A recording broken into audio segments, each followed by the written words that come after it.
नमस्कार दोस्तों, मैं अंकुर उपाध्याय स्वागत करता हूं आप सभी का एक बार फिर से अपनी नई वीडियो में। दोस्तों, टाटा मोटर्स के दो शेयर अभी बाजार में लिस्टेड हैं। एक है कमर्शियल व्हीकल का और एक है पैसेंजर व्हीकल्स का। अच्छा, दोनों के नतीजे भी आ चुके हैं। अब ये सब देखने के बाद अगर इन्वेस्टर्स किसी एक स्टॉक की तरफ जाना चाहें तो कौन सा होगा वो शेयर? देखो, सबसे सेफ और सबसे सही विकल्प तो है कि अगर आप जाना चाहते हो तो दोनों की तरफ चले जाओ। पैसा डिस्ट्रीब्यूशन भी बहुत ही सिंपल है, 50-50, क्योंकि एक के सामने एक शेयर मिला था।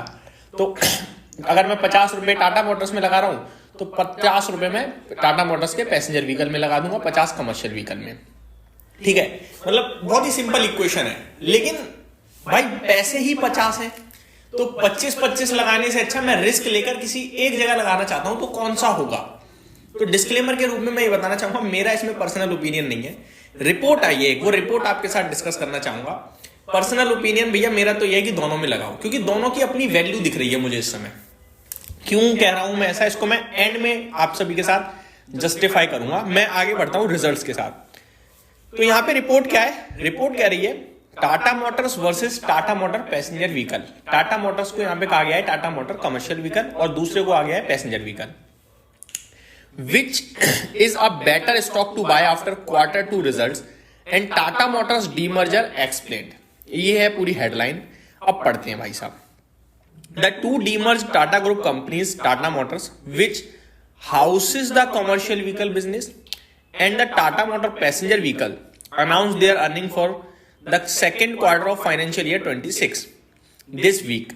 It mark the first earning announcement since the demerger. इसी हफ्ते लास्ट वीक जो निकला है भी, इसमें दोनों ने अपने Q2 के नंबर पोस्ट कर दिए और डीमर्जर के बाद पहली बार ये नंबर्स थे जो पोस्ट करे हैं। After the demerger Q2 FY26 results, the contrast between commercial vehicle and passenger vehicle has become sharper. Simple हो गया है थोड़ा सा, ठीक है। कैसे? अगर बात करूं कमर्शियल व्हीकल की, तो कंसोलिडेटेड नेट लॉस आया है 867 करोड़ का, ठीक है, down by mark to mark losses of 2026 crore related to the investment in Tata capital. ठीक है जी। The newly listed company had posted a net profit of 498 crore in the same quarter last year. पिछली साल अगर आप काउंट करोगे तो 498 करोड़ का मुनाफा पोस्ट करा था, उसके सामने इस बार लॉस पोस्ट कर दिया है। ठीक है जी। Revenue from operations rose 6% YOY। Revenue देखोगे तो लगभग 6% बढ़कर आया है, 18,585 करोड़ पे 17,535 करोड़ से बढ़कर। The company said the proposed acquisition of Iveco, जो अभी रिसेंटली इन्होंने एक्विजिशन किया है, वो जुलाई में अनाउंस कर दिया था और बहुत ही सही चल रहा है। जैसा जैसा अनुमान लगाया था वैसे वैसे चल रहा है।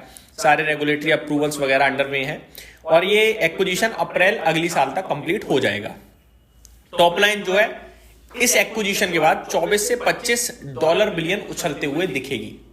ठीक है जी। यानी अभी जो 17-18 हजार करोड़ का रेवेन्यू है वो 24-25 बिलियन डॉलर, यानी कि करीब आप कह सकते हो 2.5-3 हजार करोड़ के समथिंग उछलता हुआ दिखेगा।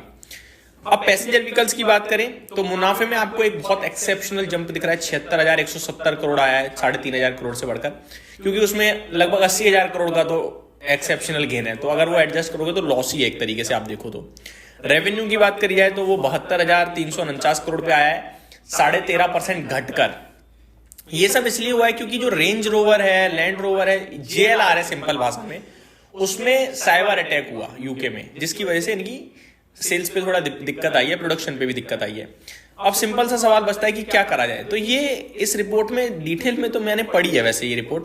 ये कह रहे हैं कि कमर्शियल व्हीकल में टाटा मोटर अपना सिग्निफिकेंट मार्केट शेयर लेके बैठी है, हाईएस्ट 35% का, और पैसेंजर व्हीकल में थर्ड नंबर की सबसे बड़ी बिक्री करने वाली कंपनी है, लगभग 12.8% का मार्केट शेयर है।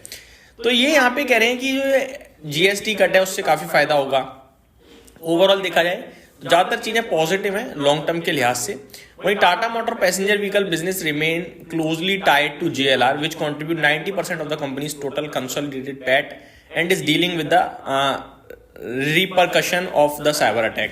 तो ये कह रहे हैं कि जो टाटा मोटर पैसेंजर व्हीकल है उसमें JLR का बड़ा इंपॉर्टेंट रोल है, क्योंकि 90% पैट रेवेन्यू इसी के माध्यम से आता है और वहां पे अभी प्रॉब्लम है। He opened that Tata Motor commercial vehicle represent the better option post demerger. तो इन्हें आ रहा है पसंद टाटा मोटर कमर्शियल व्हीकल, और इसके पीछे इन्होंने लॉजिक दिया है JLR का। JLR में दिक्कत है, इसलिए पैसेंजर व्हीकल में छोड़ता हूं और कमर्शियल व्हीकल पे फोकस करता हूं।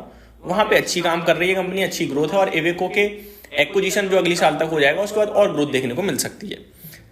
अब मैं अपने जवाब को जस्टिफाई करने की कोशिश करता हूं कि मुझे दोनों क्यों पसंद है। इनका मानना बिल्कुल सही है कि भैया JLR की दिक्कत है, इसकी वजह से दिक्कत है पैसेंजर व्हीकल में, लेकिन मेरा मानना है कि JLR की दिक्कत है इसीलिए तो शेयर आपके लिए 6-7 के पीई पे मिल रहा है, इसीलिए तो आपको 300-400 रुपए पे मिल रहा है, और जनवरी से प्रोडक्शन तो हो रहा है फुल फ्लेज शुरू, और मार्च तक हो जाएगा बिक्री शुरू। तो अगर यहां से 6 महीने में मेरे को चीजें सुधरते हुए दिख रही हैं तो बाजार फ्यूचर को डिस्काउंट करेगा, तो वैल्यूएशन में इतना सस्ता मैं बेचकर क्या कर लूंगा, इसलिए मैं दोनों तरफ जाने की बोलूंगा, सिंपल। और आपके पास कम पैसा है, आप एक ही में जा सकते हो, तो फिर कमर्शियल व्हीकल ज्यादा बेटर ऑप्शन हो सकता है लिटरली, क्योंकि कंपनी अच्छा कर रही है, प्लस टाटा ग्रुप की ही है, कमर्शियल व्हीकल में मार्केट लीडर भी है। तो ये मेरी तरफ से अपडेट थी, उम्मीद करता हूँ डिटेल्स पसंद आई होंगी। Thank you so much for watching this video, have a great day guys.